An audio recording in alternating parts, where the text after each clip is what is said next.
Thank you, and welcome back, everyone. Our next panel discussion will be chaired by Dr. Siobhán of Sullivan, our recently appointed Executive Director here at the Royal Irish Academy. And the topic is creating a more inclusive future. Creating a more inclusive future. Universities as leaders in research, innovation, creativity, and social practice. So over to you, Siobhán. Thanks very much, Jerry. I want to say how delighted I am to welcome you all here to this session today. And we have a very expert and diverse panel with us this morning to tease through how our higher education sector can actually be leaders in promoting research, innovation, creativity, and I suppose driving social justice.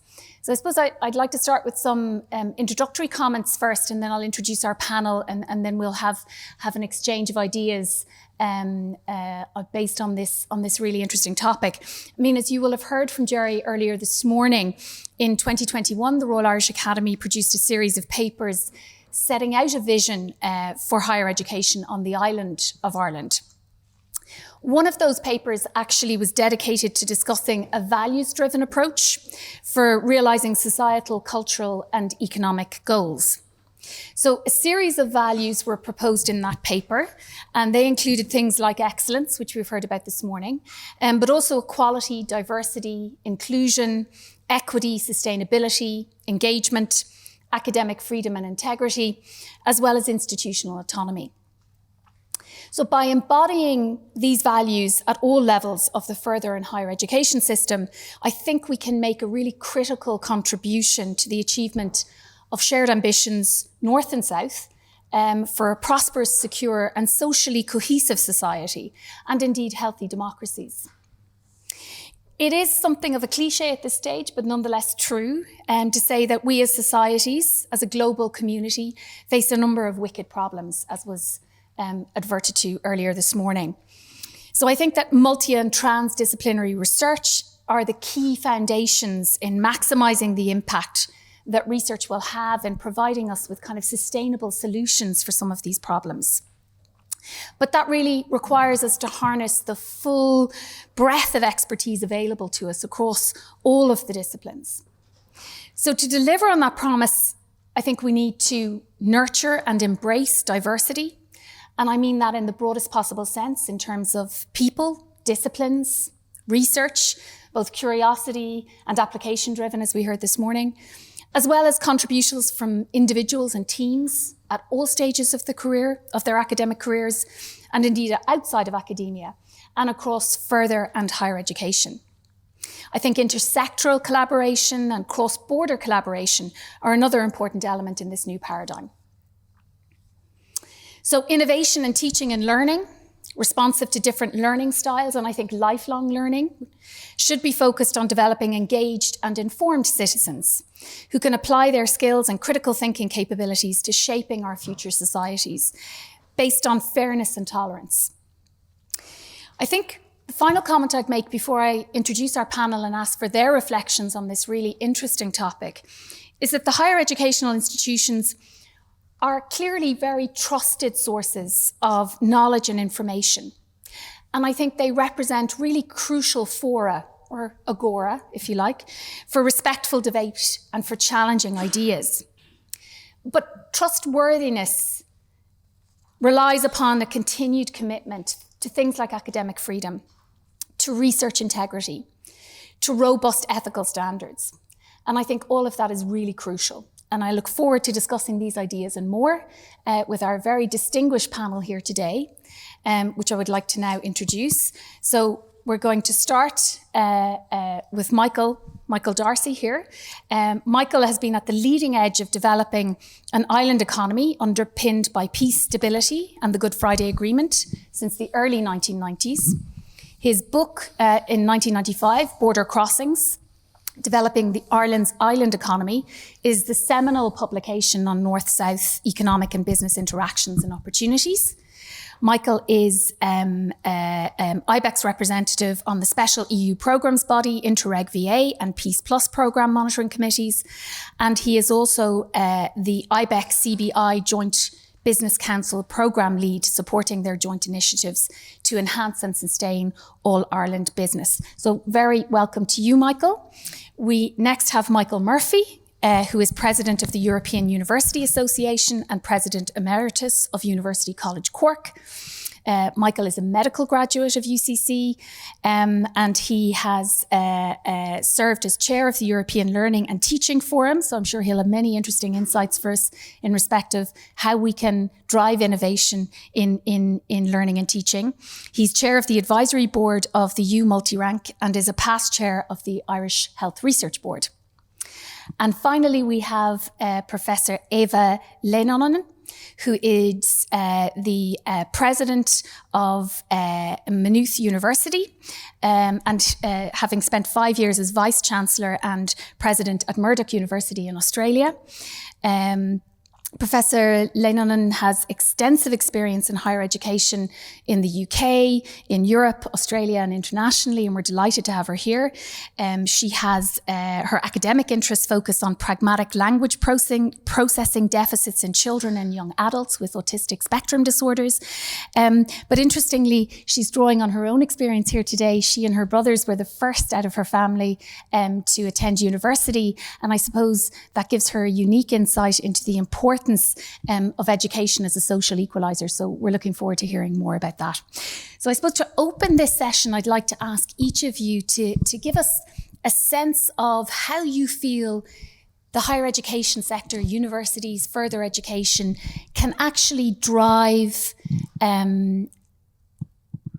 a more socially inclusive, more socially just society, and how we can do that both across all aspects of society and north and south. Michael, can I start with you? There's a question. So, first of all, for full transparency, as I sit in this epicenter of knowledge and scholarship for the island of Ireland, I have to declare the height of my academic achievement was studying history, politics and rugby, and not in that order, in UCD in the early 70s. So for me to be sitting here, you know, if you have doubts, I hope I'll satisfy them amongst you all. So let me first of all, I look around and there's a number of people in the audience who, like myself, can bear testimony to the term transformative in your title. And maybe I should just mention two before moving on to a third one, which I'll focus on. The first is, when I was born in the mid-50s, there were people who genuinely worried about the future of the state due to its economic underperformance. And I think really and truly, I know there's a tendency to jump into the present, but it's important to remember from whence we have come. And not just here, but also on the totality of the island in terms of economic performance. There's hardly an index of any kind before we even get into GDP and GNP that we are not up there, right near the top. But as the sportsman in me learned, sustaining yourself at the top is entirely different to getting to the top. And I think that's the first fundamental challenge, I think, for all of you involved in research, leadership of universities, et cetera, to understand in terms of the next stage of the transformation. The second stage is perhaps a little less known. When I first got into policy debates and economics, et cetera, and maybe it was a legacy of the Civil War, if it wasn't the first item on the agenda, the second item was always the split. We were very bad at cooperating and collaborating and working together.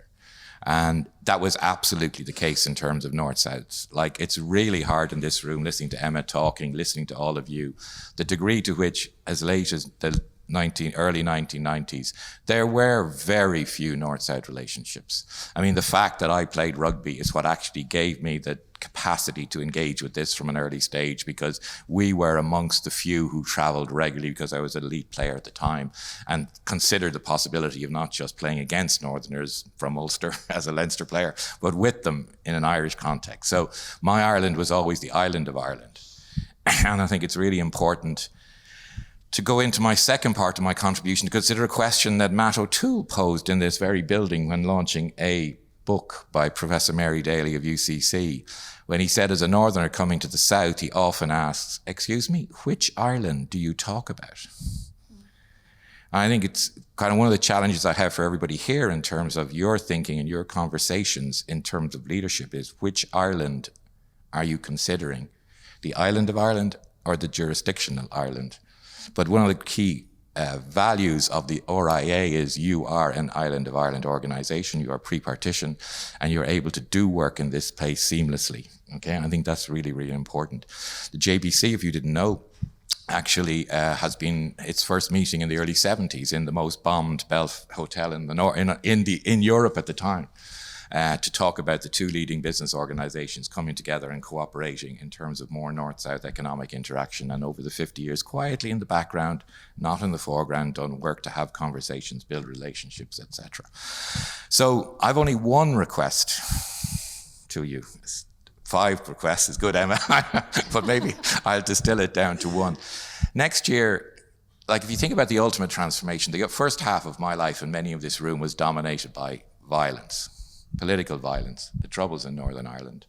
Okay, that's just a fact. Much of the economic well-being we enjoy now is built on a fundamental premise: stability, peace and stability equaling prosperity. Okay, the pillars of that in my mind are European Union membership, particularly the single market, because it began to undo, in terms of the movement of people, goods, relationships, organizations, etc., the impact of partition. The fact of the Good Friday, the ceasefires, which ended the large-scale political violence, and then the Belfast Good Friday Agreement. Next year, actually, I'll tell you what, particularly when I sit here, this is it. It's actually originally titled Agreement Reached in the Multi-Party Negotiations. It's an early edition. But when I look around, it's a very slim volume. But actually, our integrity, our stability, our prosperity relies on this. And next year is its 25th anniversary. How do we sustain its success into its next 25 years? It seems to me what we should explore, perhaps, in this conversation. I don't wish to dominate it in this context, but I think it's important in the Island of Ireland context, social justice, because many of the principles you talk about are built into this. This is why it is a success. Reconciliation, partnership, collaboration, action to bring about those things. They're all in there. Structures, north, south, east, west. Unfortunately, the relationship with the European Union has been reduced to the protocol, but it is a far richer document than you have heard of to date, and it has far more potential to actually continue the work of the Good Friday Agreement. And I think really universities are a key role. My experience of research, which is entirely to go for someone else, self-research, is university have a key role to play, but actually you're underperforming. Frankly, as a recent ESRI research report established, you're underperforming. Higher education is one of the areas of North-South cooperation established 25 years ago, and any objective judgment would say the full potential of that has yet to be realized. The RNs project is very important in this context as well. So anyhow, I'll leave it there to explore. Thanks so much, Michael. And we'll come back to some of those themes about if you're challenging us as underperforming. I mean, how do we address that in the future? We'll come back to that. Michael, can I invite you to, what is the role of universities then in shaping our societies and the kind of societies we want to have that are based on the kind of values that are articulated in the RIA paper?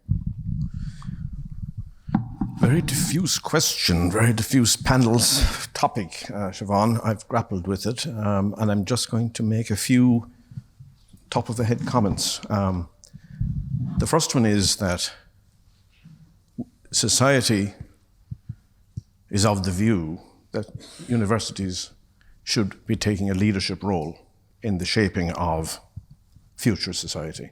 There's an expectation of us. And if we're to discharge it, I would start with some very simple concepts. The first one was shared with me by an alumnus in New York in 2007 when I took on the role of university president.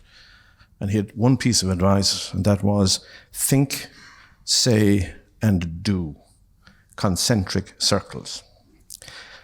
So starting off with that premise, there's a responsibility on us to promote the values of European liberal democracy, certainly in this part of the world. And we should express those clearly in every university mission statement on the web, and they should be a page devoted to the values we espouse in every strategic plan of every university. And having made the statements, we then need to live those values in what we do. And primarily, they're in the space of learning and teaching and research. And so in what we do, our values should include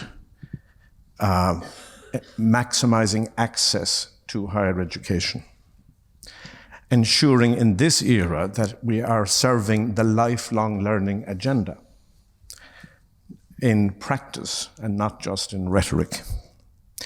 That in our learning and teaching mission, and I'm focusing on these particularly because the word learning and teaching don't feature on the program today, and this is a higher education conference.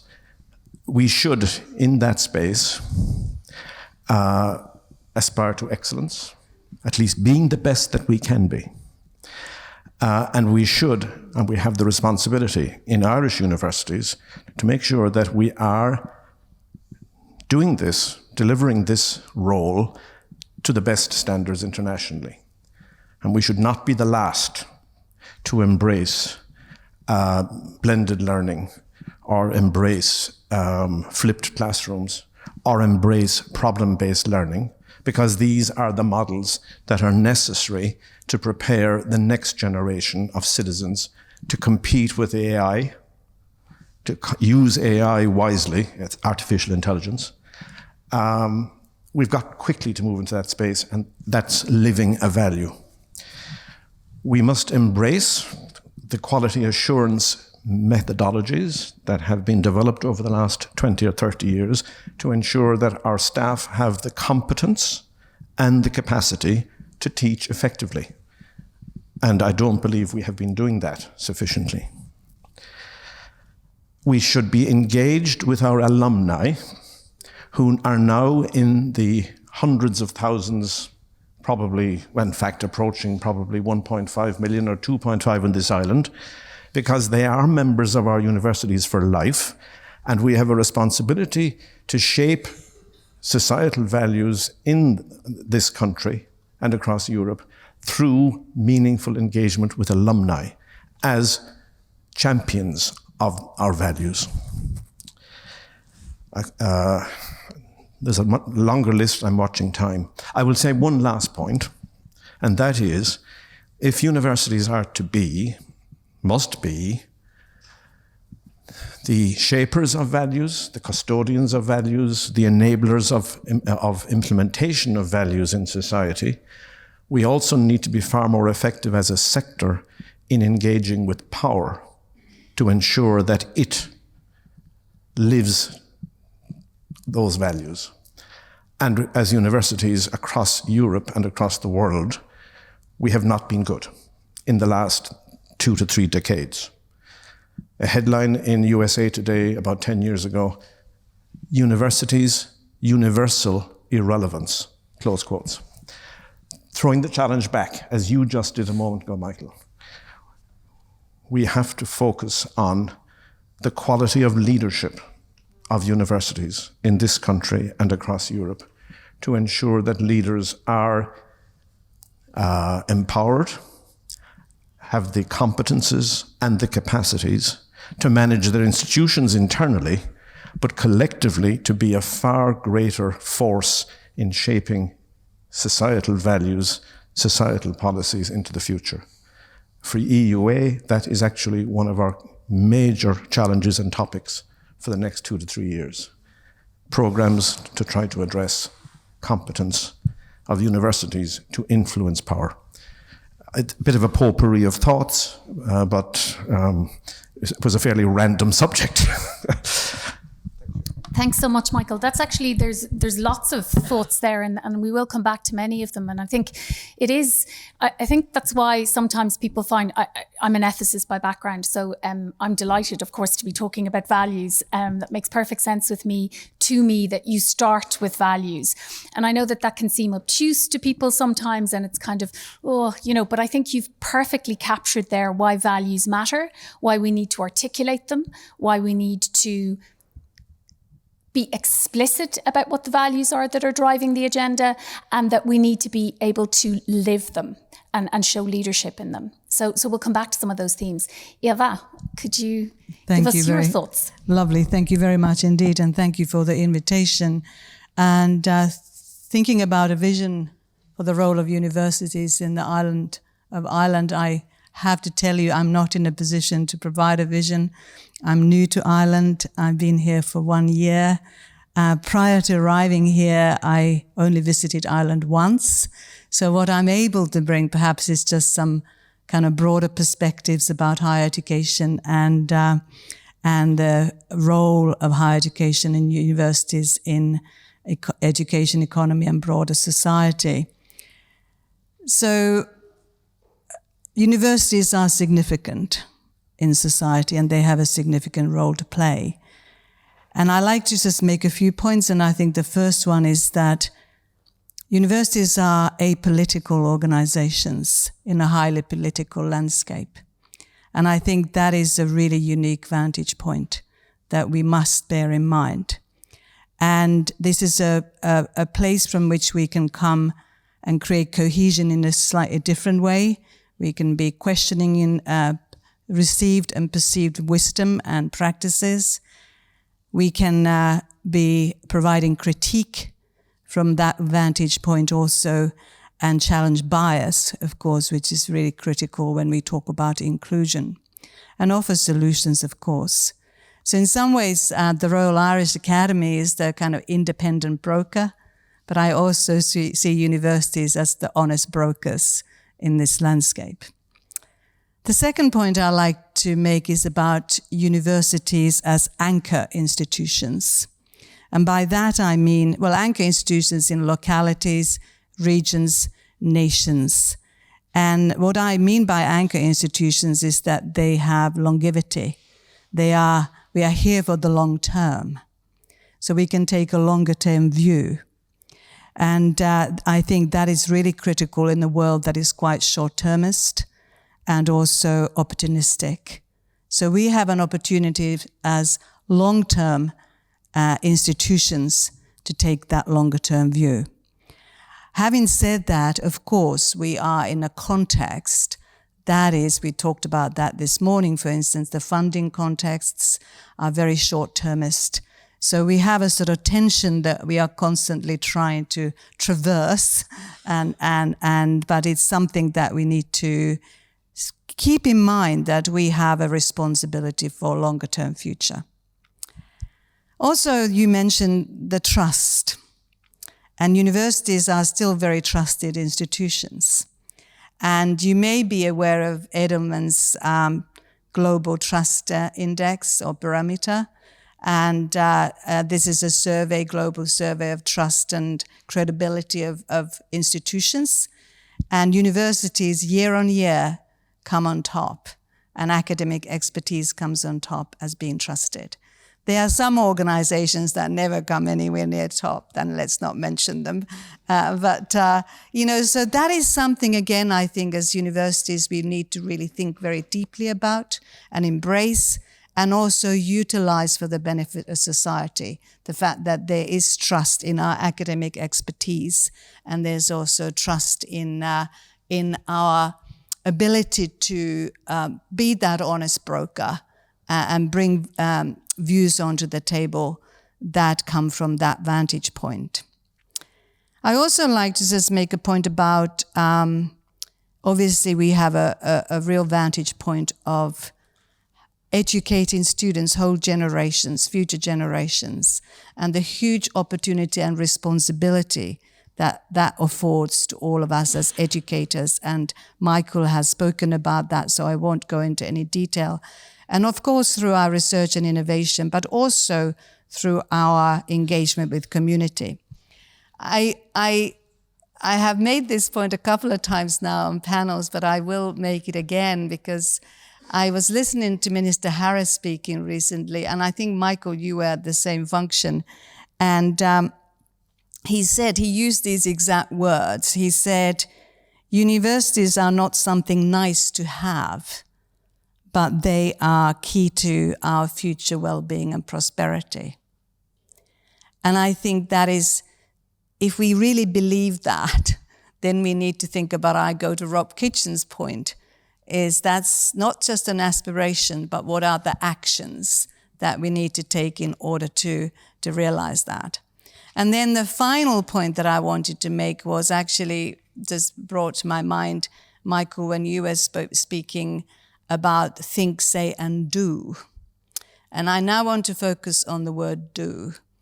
So universities lead by example. We are examples for inclusion. We address biases. We are also taking action to address inequities in society.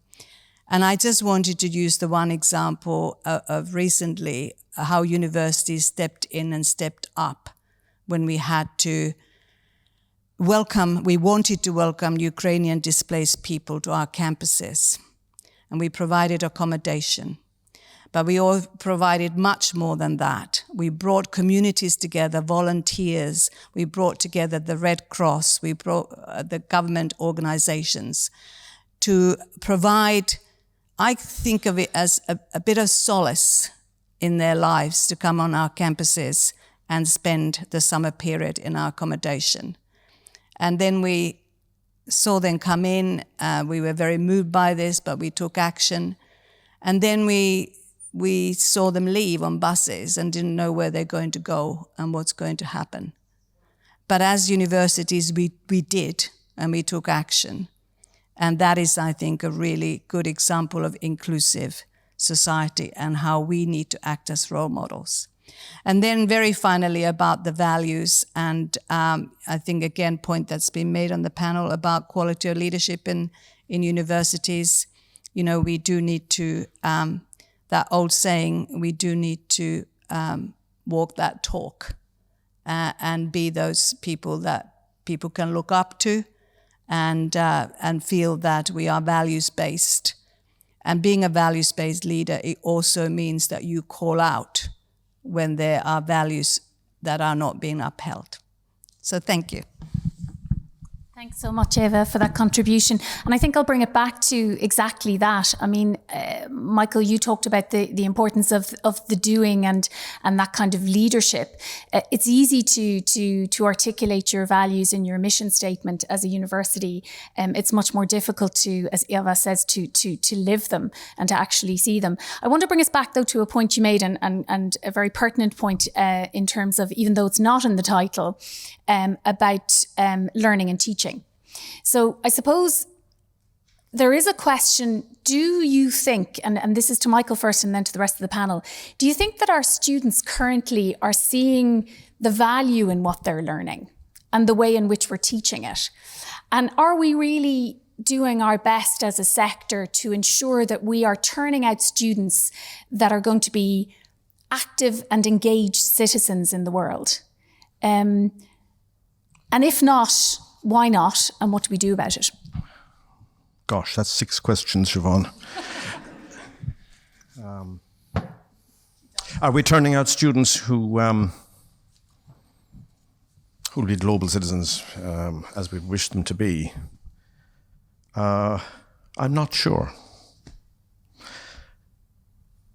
The concerns that I would have is that the key one would be that over the last 20 to 30 years, we have developed supra-specialized programs.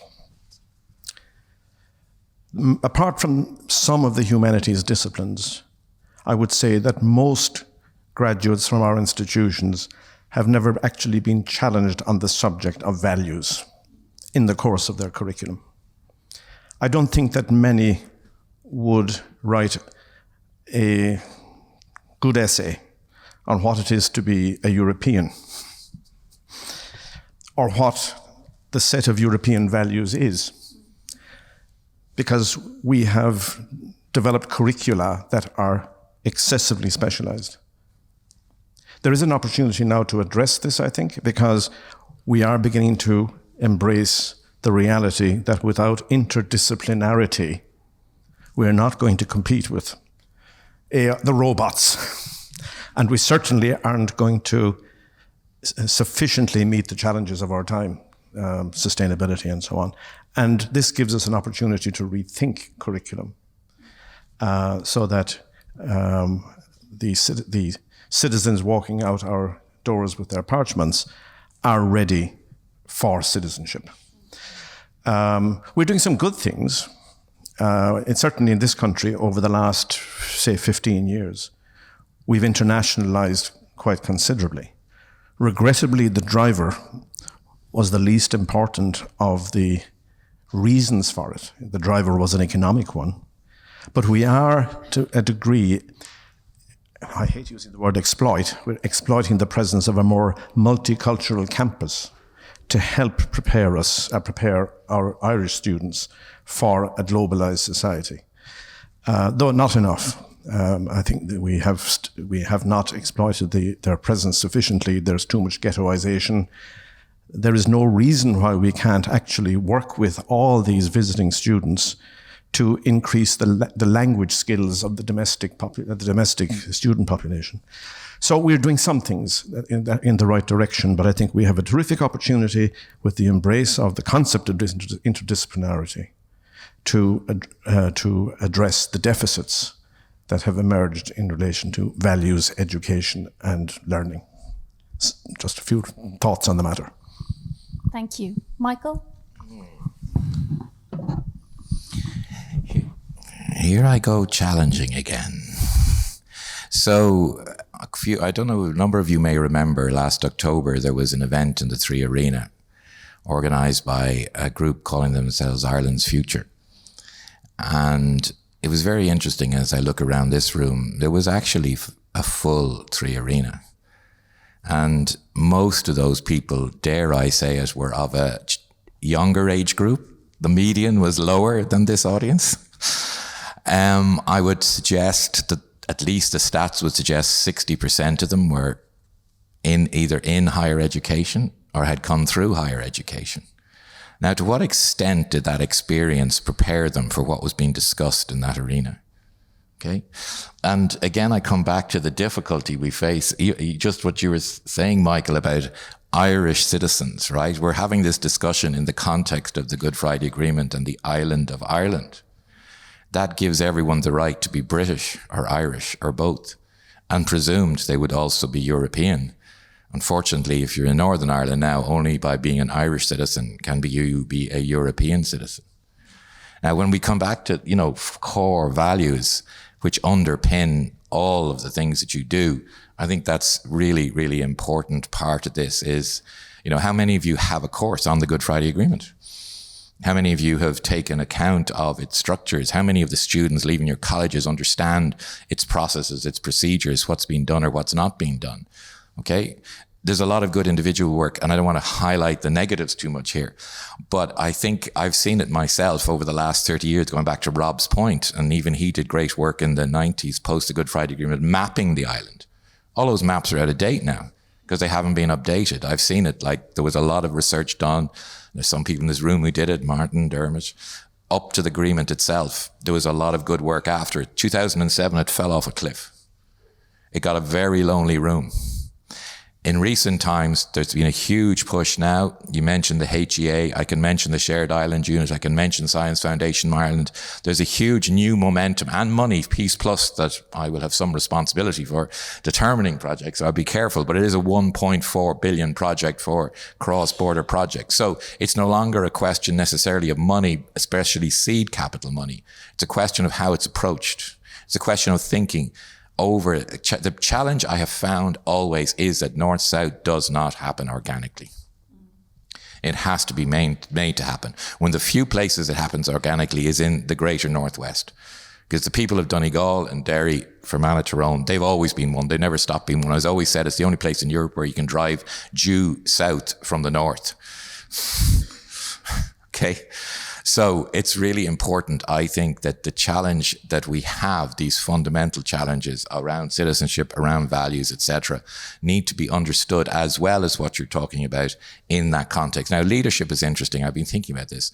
Martin may validate this, Martin Mansur there, right? In fairness, to understand the role here, it was very clear at that Futures Ireland event, politics would lead this discussion. all the political leaders were there, bar one from the nationalist Ireland and none from unionist Ireland. But politics will own and lead the constitutional question. They will lead that process. What is the role of third level? Surely it is to help to inform, irrespective of the outcome. What are the best conditions? What are the most appropriate? What is going to sustain the prosperity? That's a challenge across all the things that you mentioned there in your title. And I do think when I say underperforming, I think we are collectively as a society, here in the Republic especially, and I think the universities are part of that. And don't forget, the university landscape is wider now. You have technological universities, not just the traditional universities. And that's really, really important to understand that change. That basically we cover the island here in the Republic with universities. And as you both were saying, you're key informers, teachers, knowledge creators and generators in this.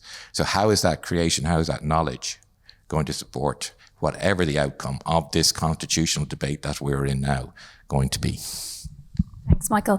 Eeva, can I ask you then, kind of following on from that, in the sense of, Michael has mentioned about the importance of transdisciplinarity, about multidisciplinarity in trying to build those kind of alliances. So we've talked about that earlier this morning, the desirability of that in terms of we kind of recognize that we need to be doing that kind of work in order to meet these kind of grand societal challenges. And yet, even though we all recognize it, actually achieving it, the implementation part, as Rob has alluded to earlier this morning, is actually the really challenging part. So how does the higher education sector, how do universities ensure that we, from the diversity perspective, actually bring together all of those disciplines in a way that can actually increase the richness of what we can do in terms of bringing values, different perspectives, knowledge to these kind of wicked problems we've been talking about? Thank you for that question. Can I just say one quick word about the discussion so far? Because, when we think about, do students see the value of their learning? It's like most things in life, you don't truly see the value until you've taken some distance from it.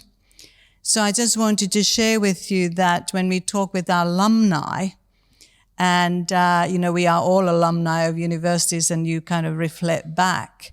So the value, what I hear from alumni is not so much about what they have learned, but how they have learned, how they interacted with people, how they were valued as an individual.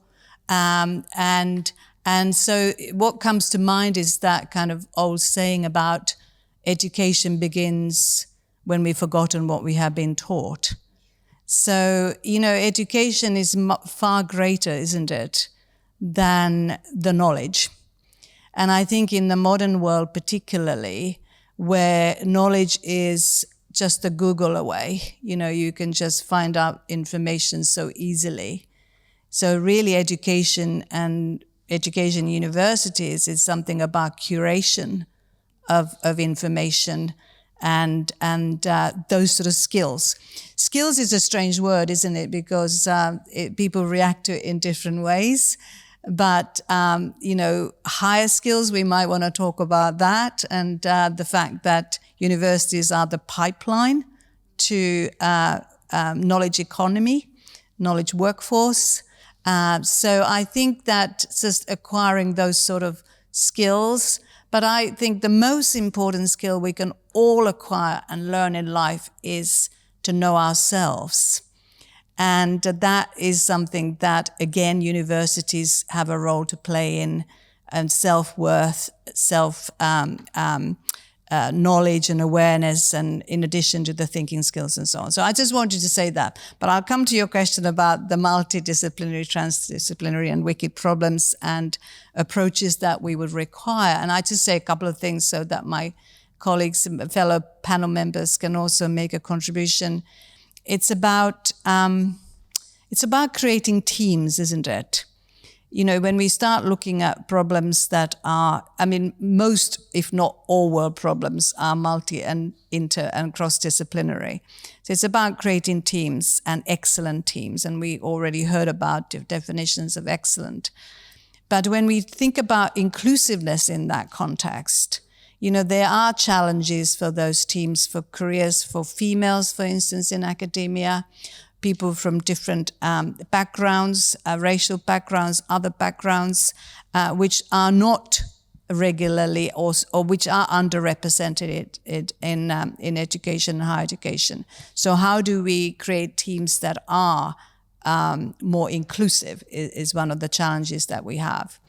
We need to look at our structures. We need to look at our incentives internally and externally that will enable us to work across these sorts of biases and also perceived silos.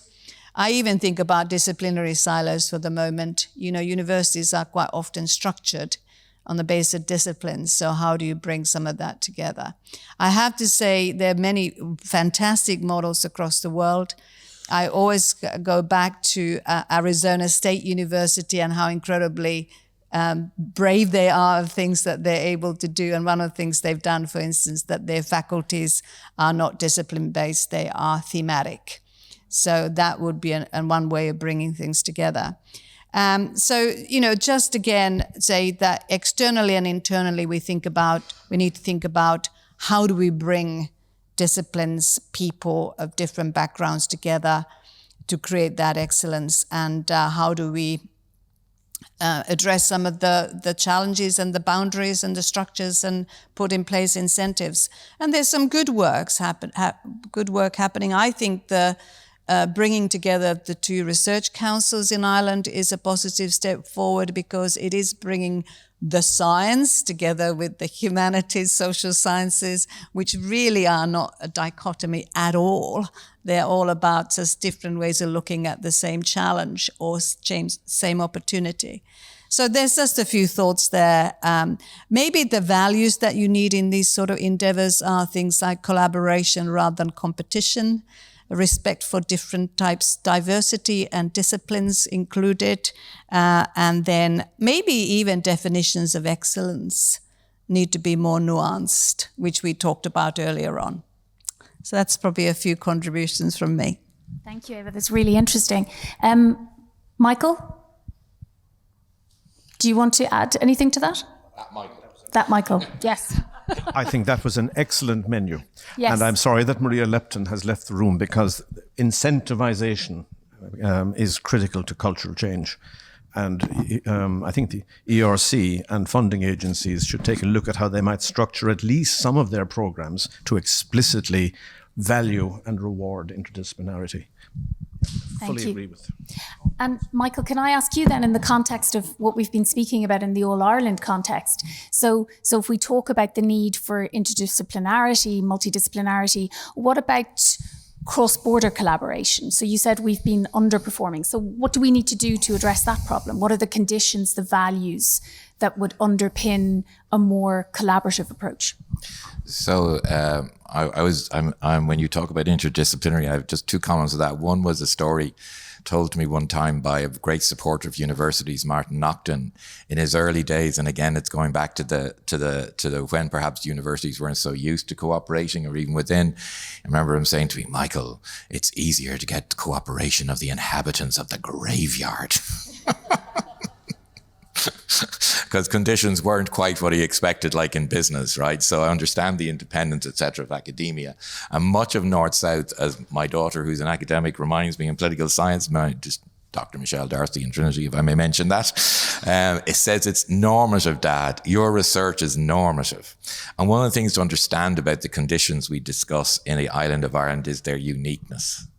In this context, we're not just another Western European country. We're on a Western European country on a journey through a peace process and beyond. And I think that's one of the challenges for academia, in fairness, in coming to terms with the normal disciplines and applying particularly research disciplines to this area. So standing back for a moment, I think that, first of all, it's about a mindset, understanding that what you say in your normal space, if you move into the North-South space, cannot be the same. You must think differently de facto. And to me, that's always been its great opportunity. It requires innovation. You have to innovate your thinking. It won't be just, you can't just the same as you, dare I use the word, get away with. in the normal course of events in front of an exclusively jurisdictional audience. You must be much more flexible and free in your thinking across the island. Number two, what got me into this space was two simple principles advocated from a very early stage by the great pioneer of thinking, Sir George Quigley, when he talked about the economies of scale and proximity on the island, making use of our spatial reality and our indigenous resources. And that proximity, the scale bit is proven right across business. You can see it. The new model for business is the island post the protocol, be it the all-island labour market, skills market. If you're doing skills now, you're doing it for island biosciences, agri-food. All those areas, those mentions are now getting more and more integrated on island basis. So if you need to prepare your students for that, that's part of the preparation. I think that's really important. In terms of actually the proximity piece, and this comes back to something in this jurisdiction I think we've to understand better. Proximity used to be defined simply by the border, people who live near the border. Now it's defined by the island, in a sense that now the UK has left the EU, we're the part of the EU that has the approximate relationship with the UK through the agreement and the protocol. And we have connectivity through the agreement with the United States. The Americans are invested in this agreement. There is enormous interest in the United States in its 25th anniversary. There are great linkages in science with the US. But what we have to do is wake up and understand climate action. I may just one practical example to finish. In the Northern Ireland Climate Action Bill, there's actually a reference buried deep in it to the requirement to take account of conditions and targets in the Republic. There is no equivalent reference in our legislation. Therefore, any research done purely guided by the Act will be suboptimal, because it doesn't take account of the totality of conditions on the island. Now, I'm sure this is just accidental but either we understand this is the core challenge that needs to be incorporated in the totality of relationships, and that's the term used in the agreement or not. Finally, if I made a slight promo, we are having a conference on December the 7th at JBC, and it will look at energy and skills in an all-island context, and anyone who like an invitation to be part of that may come along. And Simon Harris, the minister who you mentioned, has accepted an invitation to participate in that as well. But that's again a practical thing of bringing people from both sides into the room, focused on practical issues and trying to come up with practical solutions that benefit both parties, everyone involved, to mutual benefit. Michael has triggered a thought. I just want to throw it in. We're talking about values and inclusivity. This is from the rebel county, of course. Which, of course, has nothing to do with the 20th century. Correct. It was the 15th century. Inclusivity, sharing. We have a unique experience in this country, which we should share elsewhere in Europe. Europe is challenged to be cohesive, and it needs to be, if this continent's value system is to sit at the top table globally in the next 20, 30 years. If we are to sit between North America and China, India, we have to be cohesive. We have moved from being a medieval agrarian economy and society to a digital society and economy in one lifetime. I mean, I can speak to it. I was born on a farm in West Cork, and there wasn't the running water, the indoor toilet, or the electricity. We have lived that transition more successfully than virtually any country in Europe. There are countries in Europe, and beyond, let's not just keep the SDGs are a global challenge. We need to be engaged far more with the Bulgarias and the Romanias and the Moldovas of Europe than we are, to share our learning on the journey from being a medieval agrarian economy, which is where many of them currently are and are trying to move forward. So we have knowledge and learning to share. And so our mobility programs, where our students go on Erasmus, and where the students come from to Ireland in Erasmus, needs to be managed so that that sharing takes place at that level. And our researcher mobility and staff mobility should be targeted to some degree in pursuit of the value of sharing our learning which will be critical to European success in the next couple of decades. Just a thought, because you mentioned a unique feature of Ireland. Yeah, that's another. Thank you. Now, at the risk of keeping you all from lunch, which I definitely don't want to be accused of, we are coming to the end of this session, but I'd like to invite if there's any questions, burning questions from the floor for our panel. So, Emma? I'm really interested in the last comment, because I suppose what is the learning? What is the secret? What has allowed that quite fundamental transition to what looks like from an outsider as success? So, I'm interested, what is it that's been the core to that? A commitment to education that, for all the faults and for all the complaints we have, has been pretty impressive, moving very quickly from a 5% participation rate in higher education to or further education to a 60% rate. That's fundamental. Secondly, addressing corruption. We had plenty of it. We still have some, everybody does. But we did spend hundreds of millions rooting out corruption. Investment in research could be far better. We have now attained middle of the pack status. But when I chaired the HRB in 1997, only Greece was below us in OECD expenditure per capita on research. There's a menu, and we free media, etc. I can go through a list, but lunch is calling. We have a lot of learning to share. Wonderful, thank you. Michael, did you want to? Just one last thought. I suppose it's an ask to everyone in the audience. Go back to my point. If all of you could in some way think about what your personal contribution would be to sustaining the Good Friday Agreement during its 25th anniversary. That's all. Thank you so much. And with that, I'd like to, there's one other question I think we're going to take before lunch. Yeah. I don't know if everyone's hungry or not. Michael Darcy.